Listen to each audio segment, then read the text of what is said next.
약속하신 그 귀한 복을 누릴 수 있는 저와 여러분 되기를 바랍니다. 오늘 우리에게 주신 하나님의 말씀 함께 보도록 하겠습니다. 신약 성경 누가복음입니다. 누가복음 3장 1절과 2절의 말씀 한번 같이 보도록 하겠습니다. 신약 성경 누가복음 3장 1절과 2절의 말씀입니다. 한번 같이 읽어보겠습니다. 디베료 황제가 통치한 지 15해 곧 본디오 빌라도가 유대 총독으로 헤롯이 갈릴리 분봉왕으로 그 동생 빌립이 이두레와 드라고니 지방의 분봉왕으로 루시니아가 아빌레네의 분봉왕으로 으로 있을 때 하나님의 말씀이 빈들에서 사가랴의 아들 요한에게 임한지라. 자, 말씀을 읽으시면서 첫 번째 나오는 게 뭐였죠? 디베료 황제. 누구였죠? 로마의 두 번째 티베리우스 황제인데 디베료 황제. 이제 배우셨으니까 성경을 지금까지 읽으면서 이게 뭔지 몰랐는데 이 내용을 읽으시면서 이제 이런 캐치가 되셔야 되는 거예요. 디베료 황제, 로마의 티베리우스 황제가 통치한 지 15해 본디오 빌라도가 유대 총독으로, 티베리우스 황제가 빌라도를 유대 총독으로 보냈다고 말씀드렸죠. 근데 또 그 밑에 보니까 뭐가 나와요? 헤롯이 갈릴리의 분봉왕으로, 그리고 그 동생 빌립이 이두레와 드라고니스의 지방 분봉왕으로. 이 분봉왕이란 이야기가 이제 나온단 말이죠.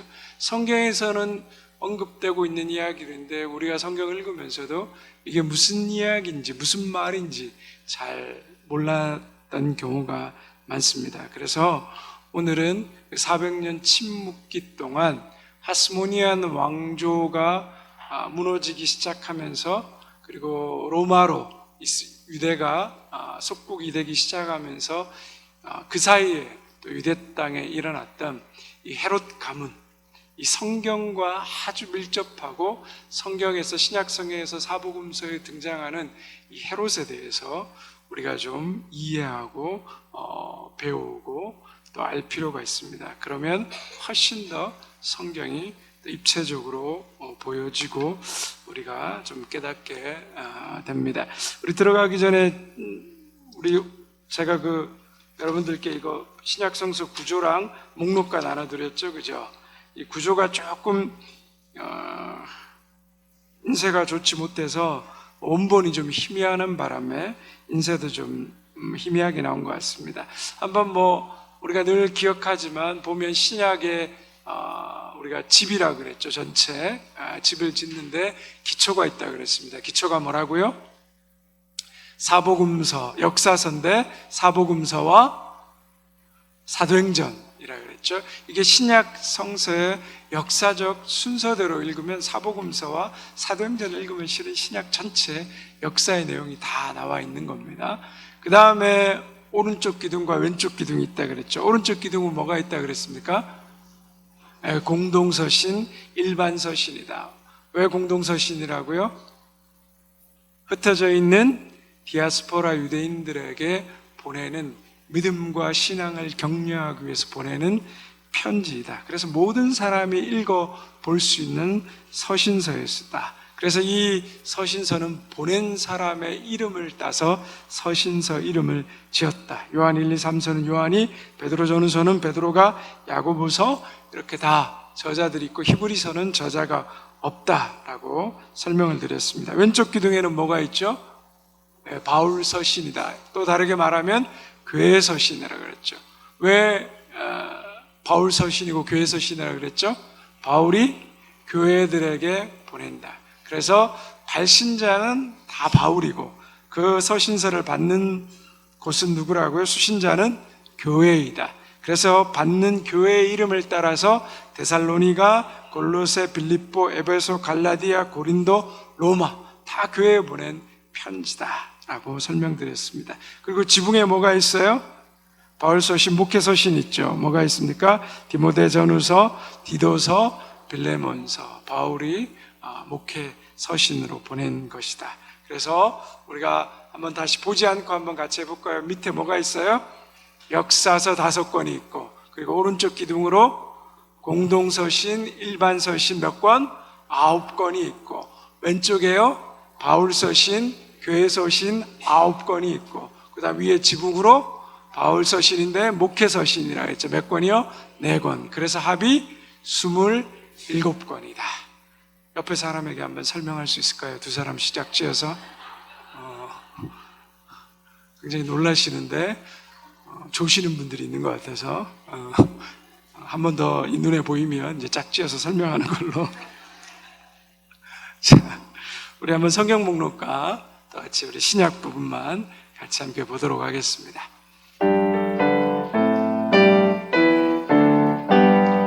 마태, 마가, 누가, 요한, 사도행전, 로마서, 고린도, 전후, 갈라디아서, 에베소, 골로새, 살로니가, 전후서, 디모데, 전후, 디도서, 빌레몬이, 우리 야고보, 베드로, 전후, 요한 1, 2, 3, 유다서, 요한계시록, 구약 39권에다 신약 27권으로 성경 66권이라.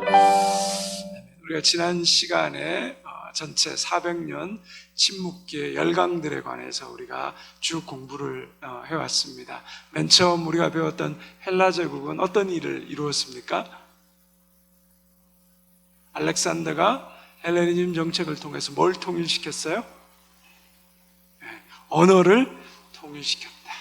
그래서 성경을 그 후계자로 이어진 프톨레미 왕국에서 히브리어로 된 성경을 70인역 성경으로 번역하고 더 많은 사람들이 성경을 접할 수 있는 그 기회를 만들었다. 그리고 언어가 통일되었기 때문에 성경을 읽게 되었다. 설명드렸죠. 그 다음에 로마는 어떤 일을 했다고요? 로마는 팍스 로마나에서 힘에 의한 평화를 이루었고, 그리고 여행의 안전을 보장하게 되었고, 그리고 모든 길이 로마로 통하게 만들었습니다. 지금 우크라이나와 러시아, 팔레스타인과 이스라엘이 전쟁하고 있지만 전쟁하니까 어떻습니까? 못 들어가잖아요. 평화가 없으면 안전하게 여행을 한다든지 돌아다닐 수가 없습니다. 예수님 시대에 로마가 세계를 정복하고 통일하고 해상과 육상의 해적들과 도적자들을 없애지 않았으면, 그 평화를 이루어지지 않았으면 복음은 사도들에 의해서 전도되기가 어려웠다. 예수님의 복음이 아시아, 유럽, 아프리카로 증거되기가 힘들었다. 그래서 로마가 이루은 그 평화에 의한 길이, 복음의 도로가 만들어졌다. 또 이스라엘 백성들은 그 식민 통치 하에서 어떤 일을 이루었다고요? 잠깐의 독립을 이루었고, 그 독립을 통하여서 더욱더 메시아에 대한 소망을 이루어갔다. 그래서 이 하나님께서 400년의 침묵기 동안 이 열강들을 통하여서 이루어 놓으신 그 역사의 길을 통하여서 갈라디아서 4장 4절에 보면 때가 참에 하나님께서 한 아들을 여인의 몸에 보내사, 바로 그분이 우리 가운데 오신 예수 그리스도라고 설명드렸습니다. 이 부분은 다음 시간에 우리 400년 침묵기를 전체 정리하면서 다시 한번 여러분들과 함께 그 때가 찼다는 의미, 그리고 그 다음 시간은 그 때가 차서 예수 그리스도가 오셔서 우리에게 어떤 큰 변화가 있게 되는 건지에 대한 것들을 좀 나눠 보도록 하겠습니다. 오늘은 우리가 본 대로 그 400년 침묵기 동안 헤롯 가문의 통치에 대해서 우리가 한번 살펴보도록 하겠습니다. 우리가 헤롯 하면 성경에 그냥 헤롯이라고 나오고 주의 깊게 보지 않으면 다 곳곳에 나오는 헤롯이 다 똑같은 헤롯으로 생각하게 됩니다. 그래서 구분이 되지 않는 경우가 있는데, 성경에 헤롯이라고 한 인물은 크게 여러 명이 나오는데, 그 대표적인 오늘 성경에서 언급되고 있는 인물들을 우리가 좀 살피면서 이제 그러한 구분들을 좀 가져가 보도록 하겠습니다. 헤롯 가문은 긍정적이든 부정적이든 신약 성서에서 뗄래야 뗄 수 없는 관계를 맺고 있습니다. 원래 이 헤롯 가문은 유대인이 아니었습니다. 이두메라고 에돔 족속의 후예들이었는데, 하스모니안 왕조 때 우리가 배우진 않았지만 제가 다 말씀 안 드렸지만 요한 일카누스 1세라고 그 유다 마카비 그 집안의 마따디아 아들의 시몬의 아들의 그 후예들이 계속해서 하스모니안 왕조를 이루어 갔는데, 그때 일카누스가 이두메 지역을 점령하면서 이두메 사람들에게 선택하게 했습니다. 할례를 받을 거냐 아니면 죽을 거냐, 이네가 선택하라. 여러분 할례 받으시겠습니까? 죽으시겠습니까? 죽으시겠다고요? 당해봐야 아는 거죠. 지금은 죽을 것 같은데 당해보면 달라집니다. 그죠? 그래서 이 헤롯 가문은 죽음이 아닌 할례를 택하고 유대교로 강제 개종하게 됩니다. 그러나 유대교로 강제 개종이 됐지만 아무리 우리나라에 있는 그 외국인 노동자들이 한국 시민권을 받아도 뭐죠? 보면 표시가 나잖아요. 한국 시민이고 주민등록증을 갖고 있어도 표시가 나니까 어떻게 돼요? 차별받고 핍박받았죠. 그 모진 세월의 기간들을 견뎌가면서 살아남았습니다. 근데 역사의 흐름이 바뀌고 로마가 강성해지면서 헤롯 가문의 헤롯 안티파스라고 이 헤롯 대왕의 할아버지가 역사의 전면에 등장합니다. 그리고 로마의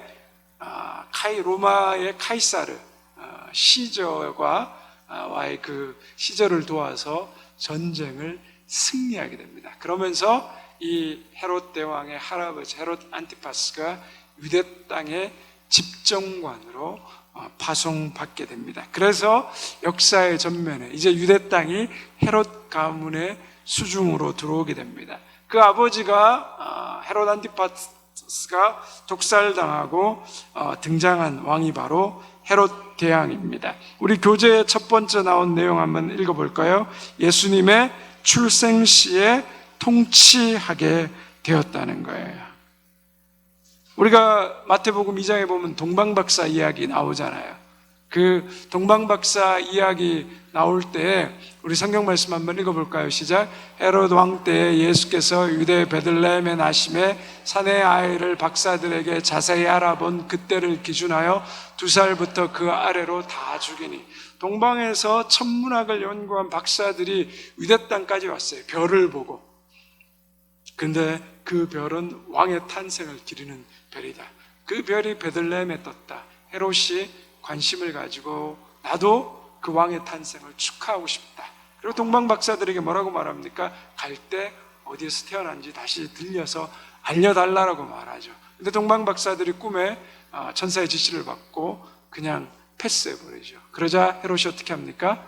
2살, 그 동방 박사가 다녀간 시점으로부터 시작해서 그 2살 아래로 난 아이들을 다 죽여버립니다.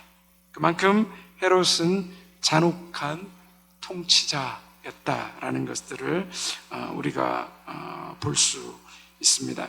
이런 유아 학살에 관한 잔혹한 통치뿐만 아니라 헤롯 대왕의 그 잔혹성은 아주 유명한 역사의 기록을 가지고 있습니다. 그의 부인이 10명이었습니다. 남자들 좀 부러우시죠? 10명. 한 명도 거느리기 힘들었던데 어떻게 10명을 거느렸나 모르겠는데 10명인데 그 부인 중에 3명을 죽여버립니다. 그리고 또 그 아들 7명의 아들인데 세 아들도 죽여버립니다. 자기의 마음에 들지 않고 자기의 정권을 조금만이라도 위협한다 그러면 가차없이 다 죽여버린 사람이었습니다. 그래서 로마의 그 아우구스투스 황제가 옥타비아누스가 그런 얘기를 했다고 합니다. 헤롯의 아들보다 그 집 돼지가 더 안전하다. 헤롯이 유대인들에게 잘 보이기 위해서 유대인들의 풍습을 존경하고 제사를 매일마다 드렸거든요, 성전에서. 그런데 유대인들은 돼지를 어떻게 여깁니까? 부정한 짐승으로 인해서 죽이지 않잖아요. 헤롯도 돼지를 죽이지 않았기 때문에 헤롯 집안의 돼지는 잘 죽지도 않는데 자식들은 조금만 수상하면 다 쳐 죽인다라는 그런 이야기를 했습니다. 그러면서 우리가 그 두 번째 나오는 거 보면 유대에 뭐라고요? 분봉왕이라고 나오죠. 여러분 그 교재 맨 아래 보면 분봉왕에 대한 이야기가 있습니다. 한번 같이 읽어볼까요? 시작. 로마 제국이 영토를 직접 다스리지 않고 그 지역의 토착 세력에 위임하여 다스리게 하는 왕을 말한다. 한 나라를 몇 개로 나누어 그 하나를 통치하는 사람을 이르는 말로 로마인들은 분할된 한 왕국의 지배자나 혹은 왕의 버금가는 주권자를 분봉왕이라고 불렀다. 성경의 분봉왕의 대표적인 인물은 이두메 사람 헤롯을 들 수 있다. 로마가 보통 제정 로마, 즉 황제가 통치하는, 공화정에서 황제가 통치하는 나라로 바뀐 다음에 로마는 식민지를 지배하는 정책을 총독을 보내는 정책을 썼습니다.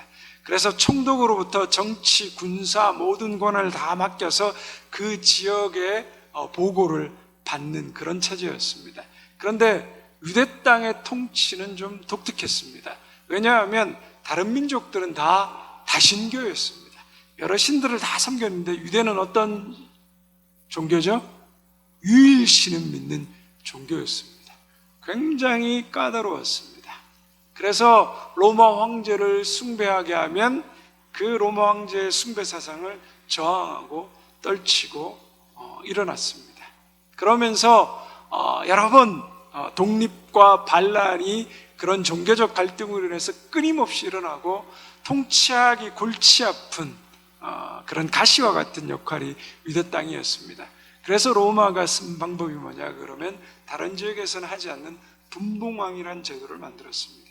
그래서 유대인들의 민심을 잘 다스리면서 동시에 로마에 충성하는 인물을 찾았습니다. 바로 그 헤롯 대왕의 아버지가 헤롯 안티파스였는데 그 헤롯 안티파스가 그 2세가 로마와의 그 가이사 왕과 밀접한 관련을 가졌고 그 이후로 헤롯 대왕, 그 아들인 헤롯 대왕이 아주 영민하고 똑똑한 그리고 영악하고 간악한 머리를 통하여서 로마와 관련을 잘 맺었습니다. 그래서 사도 바울이 유대인에게는 유대인처럼 이방인에게는 이방인처럼 이라는 복음 전도 때 그러한 이야기를 했는데 바로 헤롯이 그런 사람이었습니다. 로마에게는 로마에 맞는 정책을 통하여서 로마의 간지러운 부분을 잘 긁어주었습니다. 근데 또한 유대인에게는 유대인들에게 맞는 정책을 폈습니다. 그 역시 성전에 가서 늘 제사를 드렸고 로마인들이 상징하는 그 로마 황제의 이런 동전이나 이런 것들을 예루살렘에서는 절대 제작하지 못하게 했습니다. 그래서 유대인들의 환심을 얻었고 자기 부인도 유대인 하스모니안 왕조의 딸을 취해서 유대인처럼 그렇게 살아갔던 그런 인물이었습니다. 그리고 또 동시에 거기 보면 위대한 뭐죠? 건축가라고 나오죠. 뭘 건축했습니까? 성전을 건축했고 가이사라의 로마를 위해서, 가이사라가 누구라 그랬죠? 로마의 황제를 뜻한다. 로마 황제의 도시를 건축했다라고 말하고 있습니다. 예루살렘 성전은 그 주전 19년에 착공해가지고 주후 63년에 거의 80년 동안 지어졌습니다. 물론 헤롯 때 일부분을 지어가지고 완공을 해서 성전의 기능을 하고 있었습니다. 그러나 예수님 때도 성경에 보면 46년째 예루살렘 성전이 지어지고 있다라고 했습니다. 이 성전의 기초공사를 팠다는 역사의 기록에 보면 45m까지 팠고, 그리고 가로의 길이가 480m, 세로가 300m, 엄청난 규모의 성전이었습니다. 당시에 예루살렘 성의 6분의 1을 차지할 정도의 성전이었다는 거죠. 그 성전이 얼마나 화려했냐면 이방인들로 예루살렘 성전에 와서 보면 그 성전에서 제사를 드릴 수밖에 없는 경외감을 가지는 그러한 놀라운 성전의 모습을 하고 있었다라고 설명하고 있습니다. 우리가 한번 그 성전에 관련된 영상, 짧은 영상을 요 그림부터 한번 볼까요? 잠깐 이미지 한번 보면 저게 전체가 예루살렘 성인데 저 오른쪽 위쪽에 보시면 뭐죠? 사각형 큰 게 있잖아요. 저게 성전이었다는 거죠. 도시 하나인데 성전이 차지하는 규모가 어마어마했습니다. 다음 한번 보죠. 이게 헤롯 성전의 모형도고요. 그 다음 보면 또 헤롯 성전의 규모가 얼마나 컸든지 그 성전 밖에 우리가 성경에 보면 장사치들이 나오잖아요. 양을 팔고 제사 드린 제물을 드리는 그 밖의 공간이 저 정도로 컸다라는 것들을 보여주고 있습니다. 마지막 사진 한번 보죠. 저게 지금 모스크 사원이 있는 황금돔이라고 그러죠. 이스라엘에 가면 저게 지금도 성전 터 위에 그대로 잡고 있는 모형입니다. 그 옆에 주택들과 건물을 보시면 성전의 위용이 얼마나 큰 나를 알 수 있습니다. 조금 더 구체적으로 우리 영상을 통해서 잠시 한번 보도록 하겠습니다. 헤롯 대왕은 기존에 있던 하스모니안 시대의 성전을 허물고 2배 이상 더 크게 확장했습니다. 일반적으로 기원전 25년경에 성전터 공사를 시작하고 기원전 19년경에 성전 자체에 대한 공사를 시작해서 기원전 10년경에 전반적인 준공식을 한 것으로 추정하고 있습니다. 하지만 공사가 완전히 끝난 것은 아니었습니다. 여전히 성전 주변의 카르도는 완공되지 않아 공사는 계속되고 있었습니다. 어마어마한 규모입니다. 가장 긴 서쪽 벽은 485m이고 동쪽 벽의 길이는 460m였습니다. 북쪽 벽은 315m이었고 가장 짧은 남쪽 벽이 280m였습니다. 넓이는 14만 4천 제곱미터였습니다. 성전터의 넓은 마당을 이방인의 뜰이라고 불렀습니다. 이곳까지는 이방인들도 들어갈 수 있었습니다. 이곳은 사방으로 주랑이 있었는데 그 위에 지붕이 있는 긴 복도 같은 곳이었습니다. 이를 한국어로 행각이라고 번역했습니다. 이들 행각 중 동쪽 편에 있는 것을 솔로몬의 행각이라고 불렀습니다. 이방인 뜰 한가운데 실제 성전 건물이 있었습니다. 성전도 몇 개의 구역으로 나누어져 있었습니다. 실제 성전 안으로는 어떠한 이방인의 출입도 금지되어 있었습니다. 라틴어와 헬라어로 이 구역 안에 들어가는 이방인은 목숨으로 그 값을 치루어야 한다는 경고문이 기록되어 있을 정도였죠. 성전의 동쪽 편 마당을 여인의 뜰이라고 불렀습니다. 이곳까지는 유대인 여인들이 들어갈 수 있었습니다. 그 다음은 이스라엘의 뜰입니다. 유대인 남자들만 들어갈 수 있었습니다. 그 다음은 성소인데 제사장들만 들어갈 수 있었고 성전의 가장 안쪽은 지성소인데 이곳은 대제사장만 들어갈 수 있는 곳이었습니다. 동쪽에서 서쪽으로 들어갈수록 거룩성이 더 높아지는 구조였습니다. 이 가이사라는 지금 보시다시피 이름 잠깐 나왔지만 모래의 그래서 우리가 성전을 어마어마한 규모로 헤롯이 착공을 했고 80년에 걸쳐서 지어진 대규모의 공사였다는 것을 우리가 알 수 있습니다.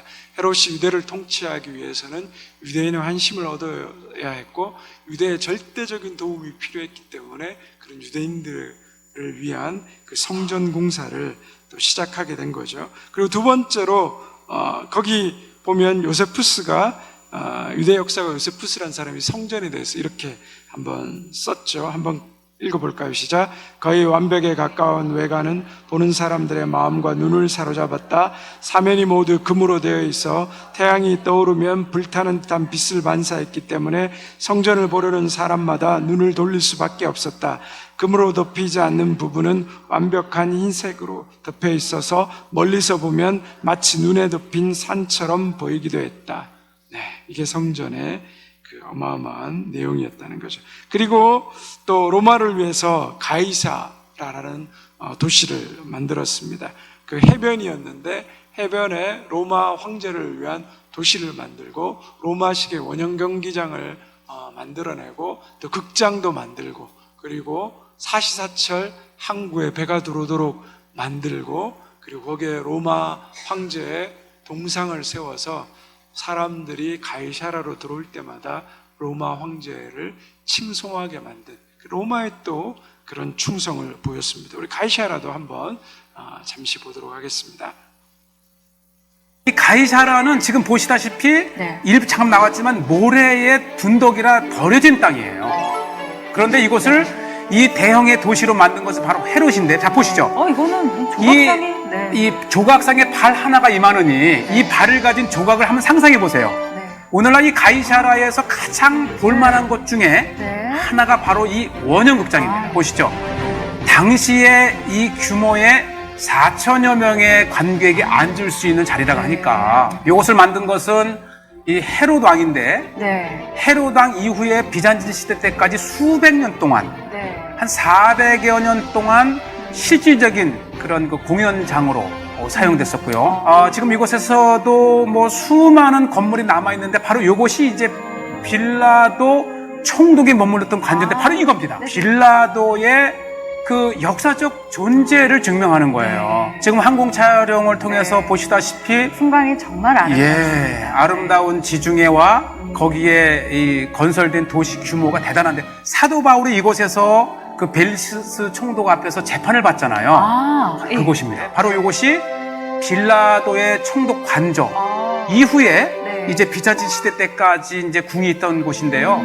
이곳이 바로 지중해에 접해 있어요. 이곳이 이제 헤롯 왕이 만든 전차 경기장이에요. 저 끝까지 폭이, 길이가 250m, 폭이 50m. 뭐 영화 촬영지로도 사용이 됐다고요? 그렇죠.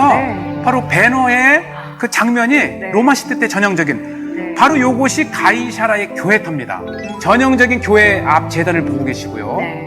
또 바닥을 보시게 되면은 모자이크가 굉장히 잘 돼, 보세요. 비잔틴 시대의 특징이라고 할 수 있는 모자이크를 또 저희가 여기서 확인할 수 있네요. 이렇게 아름다운 그 모자이크로 이 교회가 장식이 되고, 또 이 지중해가의 아름다운, 보시죠. 정말 아름다운 지중해가에 있었던 이 가이사라의 바로 교회터입니다. 제가 실천들을 위해서 들어가서 보여드렸고요. 아마 이거 일부거든요, 이것도. 그러나 이 항공에서 본 규모를 보면 전차 경기장 옆에 정말 다양한 주택과 또 목욕탕, 행정관서, 시장, 그리고 저 끝에 보이는 저 성체는 이 로마와 비잔틴 시대 때 그 이후에, 그 1000년 후에 또 이 십자군 시대 때의 성체입니다. 보시죠. 그러니까 이 십자군 시대 때에도 이렇게 완벽한 그 요새를 만들 정도로 이 가이사라는 굉장히 중요한 그러한 그 정치적인 또 군사적인 포스트고요. 특히 지금 보시는 것은 대중목욕탕인데 바닥이 대리석이에요. 2000년 전에 유럽에서 이렇게 수입을 해다가 저렇게 꾸밀 정도니까, 우리 비잔틴 시대 때에는 4세기, 5세기 경에는 우리에게 너무나도 잘 알려져 있는 그 오리겐 교부, 오리겐과 유세비우스가 바로 이곳에서 활동을 했어요. 이제 지금 이곳이 이제 항구인데, 아까도 제가 말씀드렸지만은 사도 바울이 로마 황제에게 이제 재판을 신청하면서 로마에 가서도 복음을 전하기 위해서 출발했던 항구입니다. 이곳에서 로마로 출발을 해서 그곳에서 복음을 전한, 그 복음이 지금 우리에게까지. 그런 걸 생각하면 사실 복음의 뿌리죠. 그렇죠. 헤롯 대왕은 멋있죠, 그죠? 엄청난 또 건축가였고, 이런 일들을 한 사람이 헤롯이었습니다. 나중에 한번 성지순례 가면 우리가 반드시 들려야 되는 또 장소 중에 하나입니다. 그런데 이런 헤롯 대왕이 죽고, 이제 사후에 헤롯이 죽으면서 새 아들에게 그 나라의 통치를 분할해서 맡기게 됩니다. 그래서 헤롯 대왕 외에도 신약 성경에 여러 명의 헤롯이 등장합니다. 여러분이 거기 보시면, 교재에 보시면 헤롯 가문의 가교도가 나오죠. 그래서 그 보시면 맨 위에 검정색으로 헤롯 안티파스 2세가 있고, 그 밑에 우리가 금방 배웠던 헤롯 대왕입니다. 그리고 그 아래 보면 헤롯의 부인들이죠. 여기 지금 5명이 나와 있는데, 그 중에 쭉 보시면 헤롯 대왕이 말다케라는 여인과 결혼해서 그 아래 뭐죠? 아켈라오, 헤롯 안디바, 헤롯 빌립 2세가 나오고 있습니다. 헤롯 사후에 이 세 아들에게 그 왕국을 물려주죠. 헤롯이 사랑했던 거기 마리암네 1세라고 그 밑에 안티파타, 알렉산더, 아르투로스, 블루스 이 아들도 나오잖아요. 이 아들들이 헤롯에게 반역했다는 이유로 다 아버지 손에 그렇게 죽임을 당하게 되는 그런 아들입니다. 그래서 후에 헤롯 사후에 이 세 아들에게 왕자가 넘어갑니다. 실은 로마가 분봉왕을 임명하게 되어 있는데 헤롯 대왕이 로마와 엄청난 정치력을 가지고 있었기 때문에 그가 마지막 6번의 유언장을 고치면서 썼던 그 이야기를 로마 황제 옥타비아누스가 그대로 받아서 왕국을 나누게 합니다. 그래서 그 왕국을 나눈 그 내용을 보면요, 지도를 한번 보여주시죠. 보시면 유대, 사마리아, 이두메, 우리가 구약 성서 때 갈릴리 바다 요단강 사해 배우셨죠? 그 왼쪽으로 사마리아, 유대, 이두메 나오는데 여기가 헤롯 아켈라오가 다스렸고, 그리고 갈릴리와 베레아라고 녹색으로 표현된다가 헤롯 안티파스가 다스린 거고, 그 위에 이두레아 드라고니 지역, 그 지역을 헤롯 빌립이 다스렸다고 나와 있습니다. 우리 먼저 헤롯 아켈라우스 한번 보면 좋겠습니다. 이 아켈라우스 한번 거기 읽어볼까요? 시작. 사마리아 여인 말다케 사이의 장남, 유대, 이두메, 사마리아에 분봉한 유대인과 사마리아에게 가혹한 통치. 아켈라우스가 아버지가 죽으면서 왕위로 동생들과 좀 갈등이 있었는데 어쨌든 로마로부터 왕의 지위를 인정받았지만 문제는 뭐냐 그러면 이 아켈라우스가 왕이 되는 것에 반대하는 사람들이 있었습니다. 그 반대하는 무리가 마침 그때가 6월절이었는데 성전에서 작게 시작된 반대의 무리가 폭동으로 번질 위기에 처합니다. 그러자 아켈라우스가 기병과 보병들을 보내어서 그 6월절 순례에 참여한 사람들 3,000명을 죽여버립니다. 아켈라우스 역시 아버지를 닮아서인지 굉장히 잔인했습니다. 그리고 성경에 보면 아켈라우스가 언급된 그 구절이 나오죠. 여러분 뒷장에 뒤에 장 넘겨보시면 우리 화면에도 나오는데요. 한번 마태복음 2장 21절과 22절 읽어볼까요? 시작. 요셉이 일어나 아기와 그의 어머니를 데리고 이스라엘 땅으로 들어가니라. 아켈라오가 그의 아버지 헤롯을 이어 유대의 임금됨을 듣고 거기로 가기를 무서워하더니 꿈에 지시하심을 받아 갈릴리 지방으로 떠나가. 요셉과 마리아가 헤롯 대왕, 유아 살인을 한 헤롯 대왕을 피해서 이집트로 갔다가 다시 헤롯 대왕이 죽었다는 소식을 듣고 돌아왔는데 베들레헴으로 돌아가려고 봤더니 그 땅을 누가 지배하고 있어요? 헤롯 아켈라우스가 지배하고 있는 거예요. 그러니까 그의 폭정을 들어서 아니까 어디로 가버려요? 갈릴리 쪽에 나사렛 쪽으로 가버렸다라는 거죠. 그래서 그걸 성경이 아켈라오라는 게 바로 헤롯 대왕의 첫 번째 사후의 아들이었다라는 것을 우리가 성경을 읽으면서 좀 기억할 필요가 있습니다. 그래서 유대인하고 사마리아인은 극과 극인데 헤롯 아켈라우스가 유대와 사마리아를 통치하면서 그의 폭정이 너무 심하니까 유대와 사마리아 사람들이 같이 함께 연합 사절단을 만들어서 로마 황제에게 아켈라오를 폐위시켜달라고 사절단을 보냅니다. 근데 황제가 그 이야기를 듣고 아켈라오를 폐위시키게 됩니다. 그래서 우리가 이 아켈라오, 성경에 나오는 인물을 한번 기억할 필요가 있고요. 두 번째로 누가 나오죠? 헤롯 안티파스가 나옵니다. 아까 말했듯이 우리가 갈릴리 북쪽 지역과 그리고 요단강 동편의 베레아 지역을 다스렸던 왕입니다. 이 왕은 세포리스와 티베리아스를 건설했다라고 말하죠. 디베랴입니다. 그래서 티베리우스 왕을 위해서 건설한 도시가 바로 디베랴. 그래서 갈릴리 바다를 갈릴리 근처에 디베라를 만들었는데 그래서 그 갈릴리 호수 이름을 디베랴 호수라고도 성경이 언급하는 것을 볼 수 있습니다.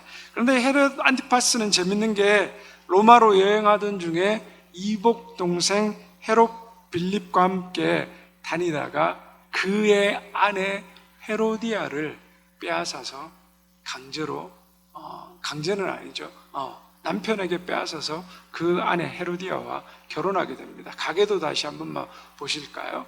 저기 여러분 거기 잘 안 보이시면 여러분 앞으로 넘어가면 가게도가 있는데 거기 보면 헤롯 대왕과 미리암네 2세 사이에 빌립 1세가 있죠. 그죠? 그 빌립 1세가 말하자면 하나 나오고 그 다음에 헤롯 아들 중에 빌립 2세가 있죠. 그죠? 헤로디아는 누구의 아내였냐면 이 빌립 1세의 아내였습니다. 그런데 빌립 1세와 헤로디아와 빌립 2세가 여행을 가다가 이 빌립 1세가 헤로디아를 보고 뭐죠? 헤롯 안티파스가 헤로디아를 보고 뭐죠? 반하게 됩니다. 그래서 이복 동생의 그 부인인 헤로디아를 강제로 빼앗게 됩니다. 근데 헤로디아가 헤롯 안티파스와 결혼하는 조건이 있었는데 뭐냐 그러면 자기가 살고 있는 부인하고 이혼하는 게 조건이었습니다. 그래서 이 헤롯 안티파스가 이혼하게 되죠. 그런데 이 헤로디아가 이 자기 남편을 버리고 헤롯 안티파스에게로 간 이유는 이 헤로디아는 굉장한 욕망이 큰 여자였습니다.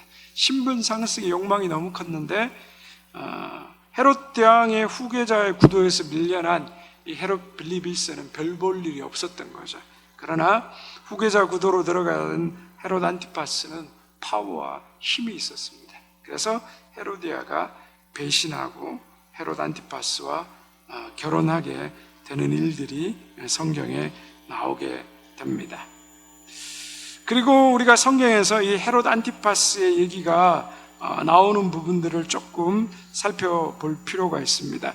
여러분 거기 보면 첫 번째 세례 요한의 처형 장면이 나옵니다. 헤롯 안티파스가 예수님의 사역에 대한 소문을 듣고 자신이 죽인 세례 요한이 다시 살아난 것으로 결론 짓는 부분이죠. 우리 화면에 보면 마태복음 14장 1절에서 12절 말씀 나와 있습니다. 같이 한번 읽어볼까요? 시작.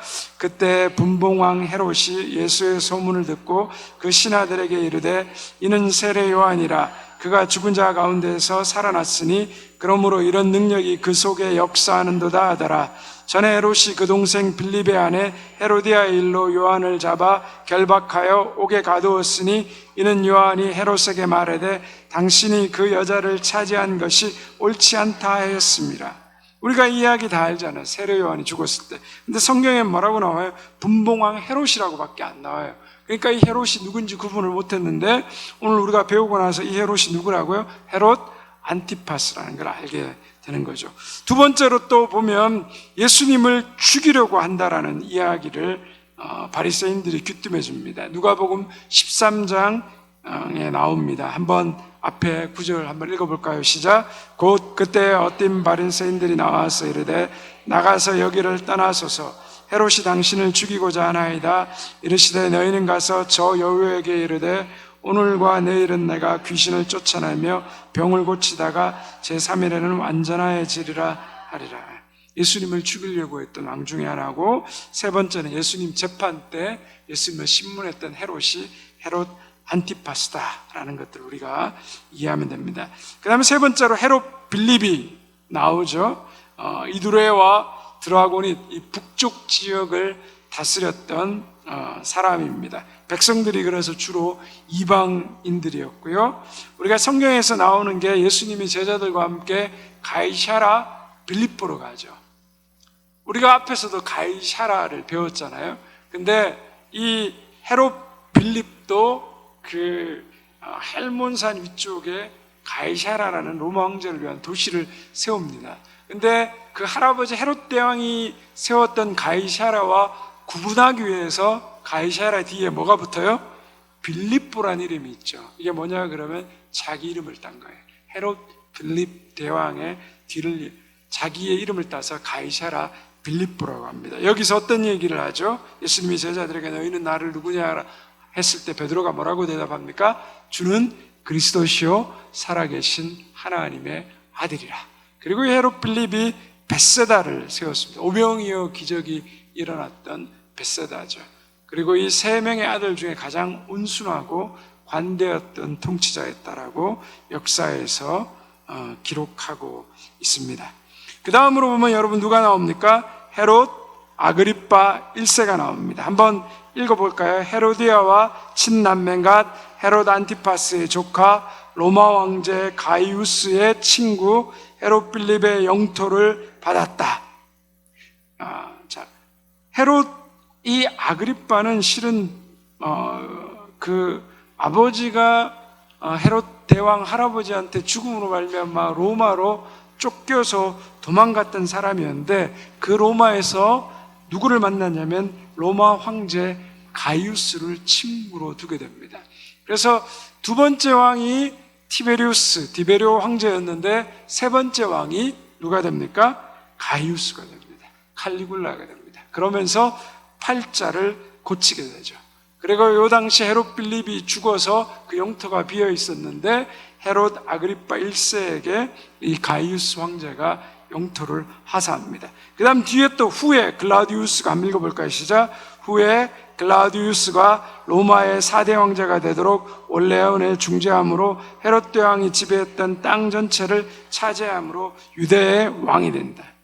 또 4대 왕제까지 추천하게 되고 관계를 맺음으로 말미암아 나중에 유대 땅 전체를 헤롯 대왕이 가졌던 그 땅을 가지게 되는 사람입니다. 그래서 이 사람은 사도행전 12장에 나오는 헤롯과 사도 야고보를 처형한 사람입니다. 베드로를 감옥에 투옥한 사람입니다. 한번 사도행전 12장 1절에서 3절 한번 읽어볼까요? 시작.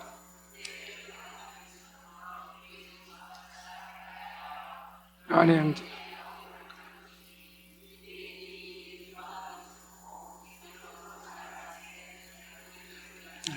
초대교회 때 기독교의 박해가 일어났는데 그때 나오는 헤롯 왕, 야고보를 죽인 왕이 누구라고요? 헤롯 아그리파 1세다. 베드로도 잡아서 죽이려고 했는데 못 죽였죠. 근데 그 사람이 보면 12장 23절에 한번 읽어볼까요? 시작. 헤롯이 영광을 하나님께 돌리지 않으므로 주의 사자가 고치니 벌레에게 먹혀 죽이니라. 로마의 인정을 받으면서 그 할아버지가 이루었던 모든 땅을 자기가 차지했죠. 그리고 계속해서 로마의 후원을 받으면서 승승장구했습니다. 그래서 사도행전에 보면 은금으로 된 옷을 입고 우리가 아까 봤던 가이사라의 그 원형 경기장에 들어섭니다. 그러자 원형 극장에서 그 떠오르는 태양의 은금빛이 뭐죠? 그의 옷을 비치게 됩니다. 그러니까 어떻습니까? 완전히 빛나는 거죠. 그걸 보고 사람들이 이 헤롯 아그리파에게 아첨을 하죠. 신이 나타났다. 로마 황제를 신으로 숭배한 시대였으니까 헤롯 아그리파에도 사람들이 그런 아첨을 합니다. 그래서 사도행전에 기록되어 있는 이야기입니다. 그러자 그가 뭐죠? 너무 으쓱했죠. 근데 성경에 보면 뭐죠? 벌레가 쳤다라고 말하잖아요. 그 자리에서 윽하고 쓰러졌는데 5일 동안 앓다가 그냥 죽어버립니다. 그래서 학자들이 추측하기에는 맹장이 터져서 복막으로 죽었다라는 그런 이야기들을 하고 있습니다. 그 다음에 나오는 사람이 누구죠? 헤롯 아그리파 2세입니다. 1세의 아들이고 사도행전 25장과 26장에 사도 바울을 신문하는 왕입니다. 거기 우리 화면에 나온 성경 말씀 한번 읽어볼까요? 시작. 아그리파가 바울에게 이르되 내가 적은 말로 나를 권하여 그리스도인이 되게 하려 하는도다. 이에 아그리파가 베스도에게 이르되 이 사람이 만일 가이사에게 상소하지 아니하였다면 석방될 수 있을 뻔하였다. 사도 바울의 신문과 관련된 사람이 성경에는 아그리파라고 나오지만 아그리파 1세의 아들 아그리파 2세다. 그렇게 우리가 좀 이해하면 좋을 것 같습니다. 그래서 밑에 나오는 그 내용을 여러분들이 한눈에 다시 한번 볼 수 있도록 성경을 읽으면서 찾아보면 이해할 수 있도록 그 내용이 정리되어 있습니다. 이제 마지막 결론을 맺겠습니다. 여러분, 헤롯은 어땠습니까? 굉장히 평판이 중요한 사람이었습니다. 그래서 로마에게는 엄청난 가이사라는 도시를 지어서 황제에게 바쳤고, 그리고 유대인들에게는 정말 역사의 길이 남을 만한 어마어마한 성전을 지은 사람이었습니다. 그의 아들들도 끊임없이 통치하고 정복하고 로마와 유대인들을 향한 한심을 사기 위한 건축의 행위들을 계속 해갔습니다. 그런데 여러분, 우리가 아까 화면을 봐서 알지만 성전은 어떻게 됐습니까? 흔적도 없이 사라져버렸습니다. 그 화려했던 가이사라의 도시들 흔적도 없이 역사에 사라져버렸습니다. 인간의 역사, 인간이 만든 욕망의 탑들은 어떻습니까? 언제든지 무너지고 사라집니다. 여러분, 그 80년 동안 지은 성전 앞에 얼마나 제자들이 예수님과 함께 그 성전을 보고 갈릴리 촌놈들이 예루살렘에 와서 우리가 서울에서 롯데 103층짜리 빌딩 보고 눈 돌아가는 것처럼 예루살렘 성전을 보고 얼마나 눈이 돌아갔습니까? 도대체 이 성전 어떻게 될 거냐고. 그 예수님이 무너진다고 하니까 어떻게 그 말이 믿겨지겠습니까? 못 믿죠. 그러나 결국엔 어떻습니까? 무너지고 사라집니다. 이 세상의 모든 것들은 여러분 어떻습니까? 무너지고 사라집니다. 돈도 사라지고, 권력도 사라지고, 명예도 사라지고, 내가 지은 건물도, 모든 관계도 다 무너지고 사라집니다. 무너지지 않고 사라지지 않는 유일한 게 무엇입니까? 하나님 말씀입니다. 우리가 이 역사를 보면서 잊지 말아야 되는 것, 하나님의 말씀 위에 우리의 인생을 세워야 되는 것. 하나님의 말씀이 우리의 생명을 구원하고 우리를 영원한 하나님께로 인도한다는 것을 우리가 잊지 말아야 됩니다. 화려한 역사도 다 사라지고 모든 것이 무너지지만 우리를 무너지지 않게 하는 것은 하나님의 말씀이고 영원을 향해서 살아가는 삶입니다. 그래서 피곤하고 힘들고 늦은 시간까지 이 자리에 나와 있지만, 이 자리에 나와 있는 이유가 뭐예요? 하나님의 말씀, 내 삶의 기초를 무너지지 않는 영원한 말씀 위에 세워가는 거다. 그래서 여러분, 하나님의 말씀을 읽고 묵상하시고 내 삶을 무너지지 않는 영원한 기초가 되는 그 말씀 위에 오늘도 세워가시는 저와 여러분 되시기를 주님의 이름으로 축원드립니다. 기도하겠습니다.